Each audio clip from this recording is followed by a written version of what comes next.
This pattern uses the knit one stitch into the stitch below technique.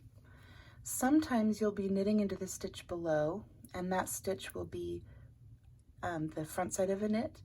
And sometimes you'll be knitting into the stitch below and you'll see a purl bump because you'll be knitting into the back side of a knit. So this is how to do a knit one below into a stitch that was knit below. So this is my parent stitch, or the stitch that's on the needle. And this is a stitch below. If I take this stitch off the needle and just show it to you flat, you can see that there is a kind of an opening where the loop of the parent stitch is, and then that opening where the loop of the stitch below is. So when you're knitting these, you want to knit into that opening. So I'm going to insert my needle between where that hole is.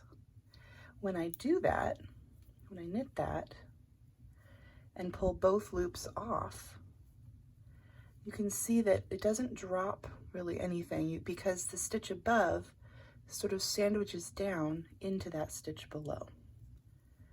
So then we knit, and then we knit into that stitch below. So I find the opening and I knit through it.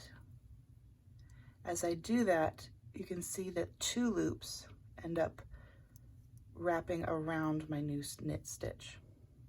That's what it looks like from the back and from the front. So I find that to make it easy to see, I sort of stretch the stitch out a little bit until I can see that opening, and then I just knit through that, and it captures both stitches. If you're a thrower, same thing. You just open up the stitch, put your needle in through that hole, and knit, and then pull both loops off. Just like this.